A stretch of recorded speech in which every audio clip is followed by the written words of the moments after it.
What are the best rides at Disneyland? What are the worst rides? Well, you are about to find out, so let's get going. When I first made my rankings 2 years ago, I did it solely off of my own personal opinion. This year, I used data that I collected from you all in polls on our community posts for the best and worst ride videos that I did for Disneyland. And when I say that Finding Nemo has dropped down 10 spots, it's not that my own opinion has drastically changed about it, but rather that you all voted and declared Finding Nemo Submarine Voyage to be the worst ride at Disneyland. Because let's be real, the attraction itself is not the problem. If you like Finding Nemo, you're going to like the ride. However, what most people don't like is the submarine itself, for claustrophobia factors, for smelling factors, because it really does keep a lot of the odors down in there, and that's why people don't like it. Autopia dropping back to number 33 is not a surprise to me.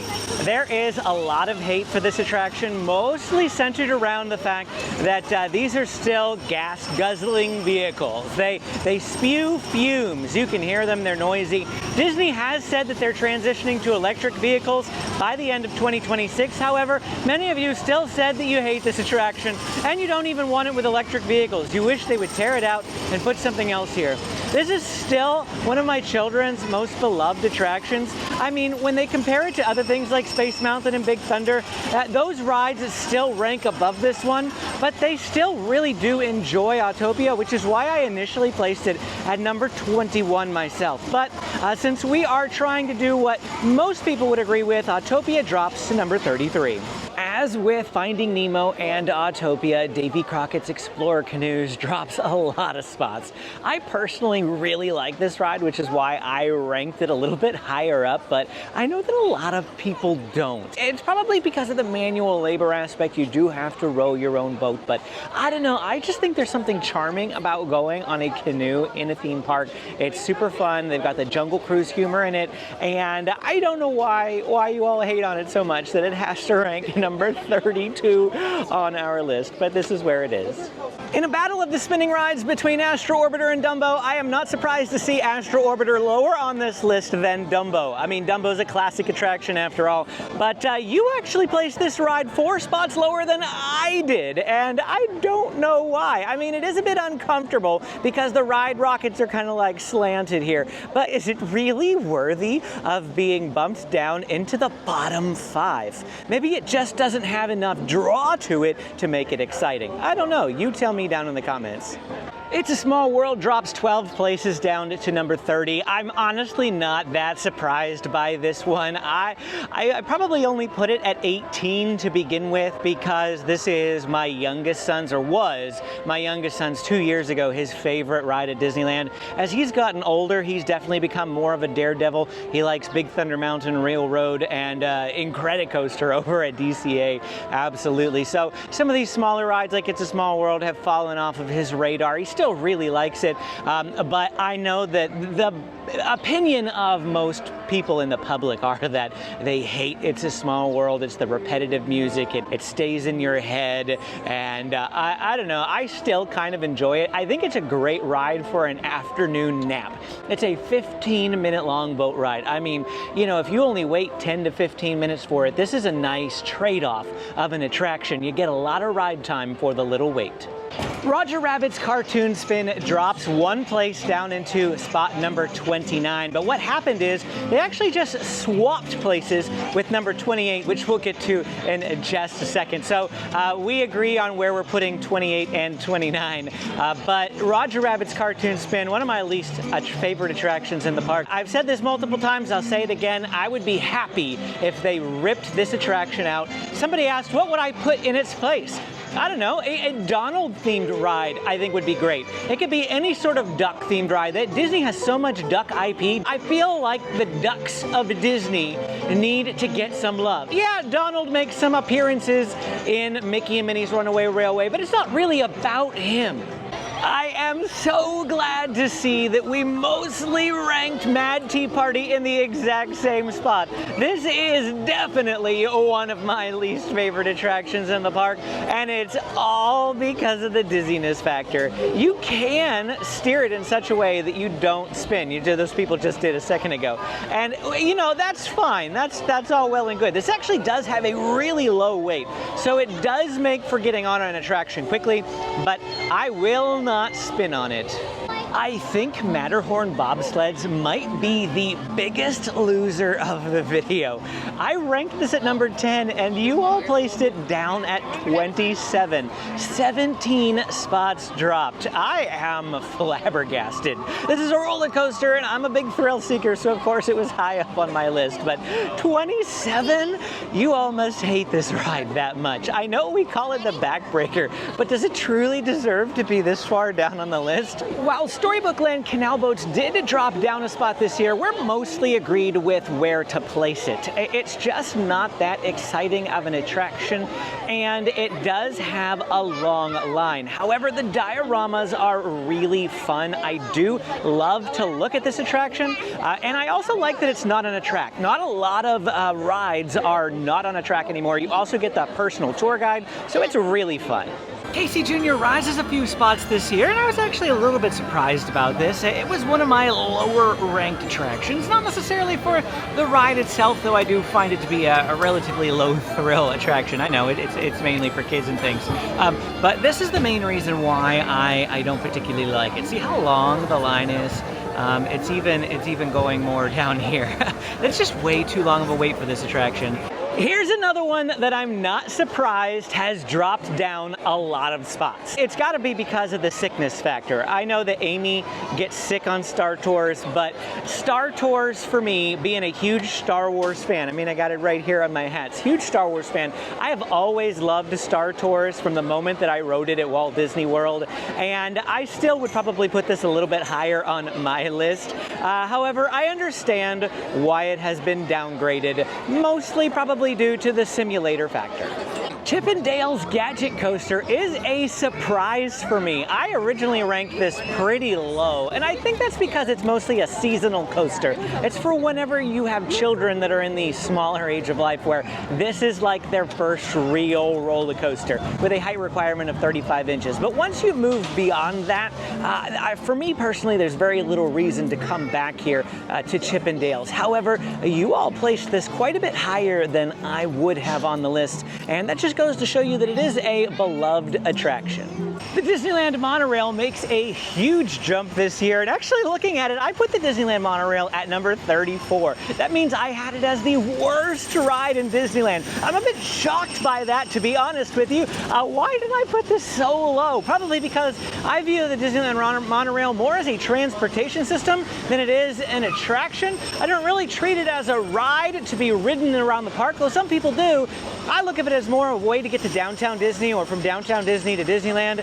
And so I don't ride it all that often. However, they did recently allow you to start sitting in the nose cone again, and I thought that was a really cool experience. So I agree with its placement where it is here on our list. We're going to put the Mark Twain Riverboat and the sailing ship Columbia together. Yes, they're two different experiences, but they are the same ride in the sense that they're boat rides on the rivers of America, so we're putting them together. They bumped up quite a few spots from where I put them. They're very, very low thrill, but I have to assume that the reason why they're higher on the list is just due to a lot of nostalgia and a lot of memories from times past. I didn't come to Disneyland for the very first time until 2012. And the boats and the rivers of America at Walt Disney World, where I grew up going to, is not as big of a deal, which is why they're ripping it out and replacing it with a Cars area. But I know that there is very rich history for it here at Disneyland. King Arthur Carousel kind of surprised me, so I'm not a big fan of carousels, which is why it ranked number 30 on my own personal list, but this one bumped up to number 20, and I don't don't know that it necessarily means that you guys love the carousel or anything. I think what it just means that there are a bunch of other rides that you hate more.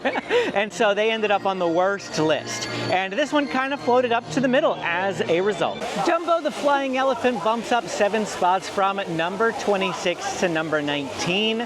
I can't really give you a reason as to why. I mean, this is a beloved attraction, so I guess I sort of get it. I don't really like attractions with really long lines and very little reward. Does that make sense? If I'm gonna wait 35, 40 minutes for something, I want it to be like a 15-minute long boat ride. I don't want it to be a minute and a half, you know, circle in the sky. That's just me. Very little movement for Pinocchio's Daring Journey, moving up from number 20 to 18. Like I said, very little movement, not a whole lot to say about this attraction either. It's probably my least favorite of the Fantasyland dark rides here at Disneyland. Millennium Falcon Smuggler's Run comes in at number 17. It actually drops down a few spots. I really enjoy this attraction because it's a video game ride. I love video games, so all the video game rides are really high up on my list. I'm also a really competitive person, so if I get a score for something, I like it. I'm actually surprised this one didn't drop a lot further whenever we factored in your all's rankings, because a lot of people say that they don't like this attraction, be it it makes them sick or they're just not a fan of it. Maybe they're always stuck as an engineer. I don't know, but this is where it is, number 17, right in the middle of the list, and yeah, like I said, surprised it's not lower. The Many Adventures of Winnie the Pooh rises a few spots to settle at number 16. There's not a whole lot to say about this attraction. It is middle of the road. There are 34 rides at Disneyland, and it's number 16. I mean, we are pretty much smack in the middle here. It's a fun ride, and I usually use this ride to gauge the busyness in the park. If this attraction is like 25 minutes, you know it is slammed at Disneyland. Alice in Wonderland is among one of my favorite dark rides here at Disneyland, and you all placed it in mostly the same position. There's a lot of these mid rides that we tend to agree on, it seems, and Alice in Wonderland is one of them. I really like this one. It's a popular ride, so it's best ridden early in the morning to avoid the 30-40 minute wait times. You can usually get on it within 5 to 10 minutes if you ride in the morning. If you were to ask my children, you'd probably discover that Buzz Lightyear Astro Blasters is in their top 5 attractions at Disneyland. Like, they wanted to rope drop that this morning above Space Mountain and Haunted Mansion. I mean, we went to Space Mountain, but they love Buzz Lightyear Astro Blasters. So it kind of hurts me a little bit that you all have it down at number 14. Now, did you actually place it at 14? No. Let me explain how these middle attractions have been working. You have a top 10 and you have a bottom 10. And then I have a lot of like middle data that is kind of like iffy that we're just sort of guessing at. But even so, Buzz Lightyear Astro Blasters is not in your top 10. When I first made this ranking video 2 years ago, the Disneyland Railroad was just a very mid attraction for me.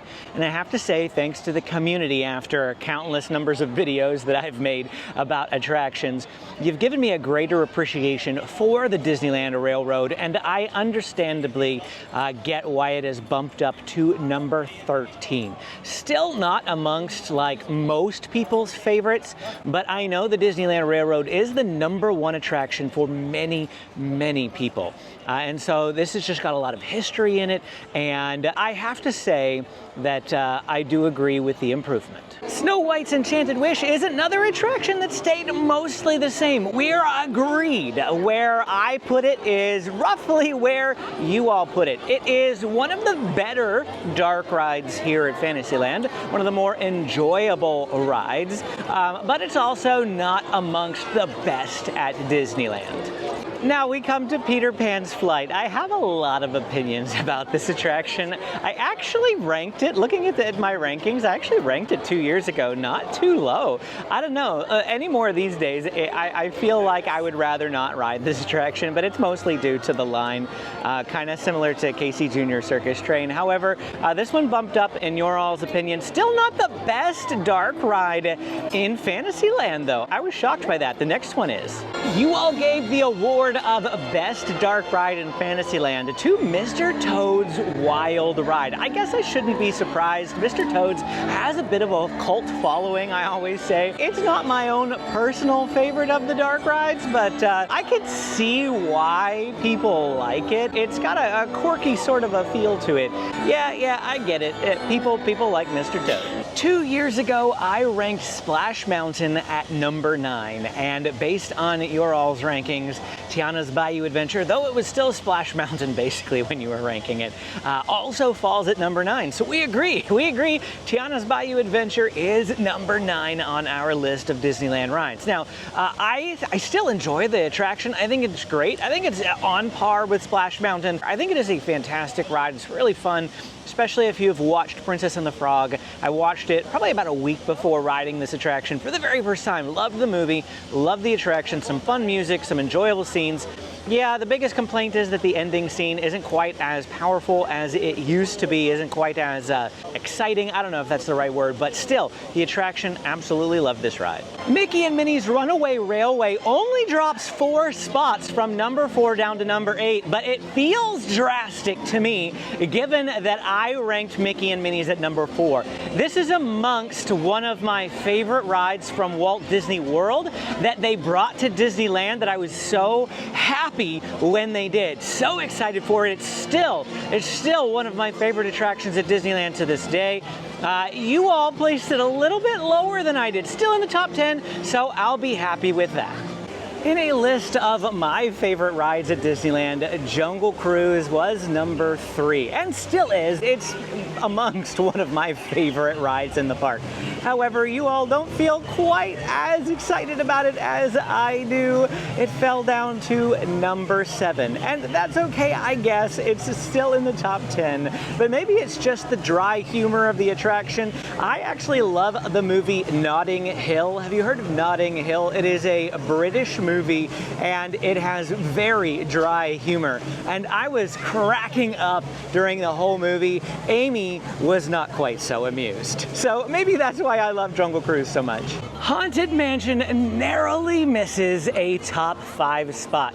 And once again, we are agreed on where we ranked them. Number 6 is where I had it, and number 6 is where it fell for you all as well. Haunted Mansion Classic is back after a year and a half of it being under renovations and then being Haunted Mansion Holiday when it reopened. We are so excited to have the classic version back here behind me. Rode it today. Amy and the kids for the first time. I rode it for the second time. I like the new scene. They've got a new attic scene, and it's just so good to have classic Haunted Mansion back. Let me know down in the comments whether you prefer classic or Haunted Mansion Holiday.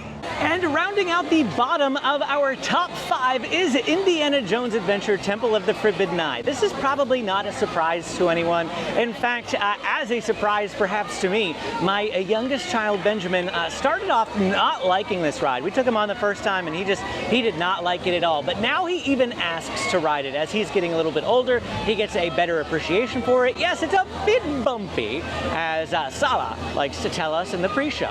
But yeah, this is a great one, a fun-filled attraction, better than Dinosaur at Walt Disney World. They're getting rid of Dinosaur at Walt Disney World and replacing it with an Indiana Jones type attraction. I don't think it's going to be a carbon copy of this one, but it will be similar, which goes to show you just how much everybody loves this ride. For the longest time, Space Mountain was my number 1 ride in all of Disneyland. That is until Star Wars Rise of the Resistance came onto the scene, and it bumped it down to number 2. Now, thanks to your rankings, we're bumping it down to number 4. And I'm not even mad, if I'm being honest with you. When you look at the rides that are above it, they are still phenomenal choices. Space Mountain, there's something special about it. A roller coaster in the dark. That first couple of times that you ride it, when you have no idea what's going to happen, it just provides this sense of thrill that I can't explain. It's like, you know, when you take away one of your senses, you take away sight, everything else is heightened. This is an awesome attraction. And your number 3 ride at Disneyland is Big Thunder Mountain Railroad. I think it well deserves the number 3 spot after much consideration. This is a phenomenal ride, especially if you sit in the back row and you do the goat trick. That is something I think that I probably learned since I first made this video 2 years ago. I also have developed a love and appreciation for Big Thunder Mountain Railroad, perhaps more than I did before. I've also learned a lot of the history around the building. There is a documentary on Disney Plus about the different rides, and they did one on Big Thunder, and it's fascinating to hear from Tony Baxter, the creator of this attraction, how it came to be, and it too has a lot of rich history here at Disneyland. Star Wars Rise of the Resistance is my own personal favorite ride in all of Disneyland. I ranked it as number 1 in my ranking video. It's still number 1 in my heart. However, you all picked something else, and by process of elimination, you probably know what's coming up next, but Rise of the Resistance, the absolute most technologically advanced, most immersive attraction at the Disneyland Resort. Absolutely love the whole experience. Everything starts in the Ray Room for me, from the 3 different pre-shows to the actual attraction itself. I think it is stunning. Even if you're not a Star Wars fan, this ride is a must-do attraction. Absolutely love Star Wars Rise of the Resistance. Do not miss this ride. And coming in at number 1 on our list of Disneyland rides ranked is Pirates of the Caribbean. This one is a shock to me. I mean, I suppose it shouldn't. I know how much people love Pirates of the Caribbean, but it won over Rise of the Resistance. I don't remember the exact numbers. We did this video a couple of months ago, the best rides at Disneyland. You can go back through the log and look through them if you'd like to watch that video. But I had a ranking system with points, and this one won more than Rise of the Resistance. I mean, a shocker to me.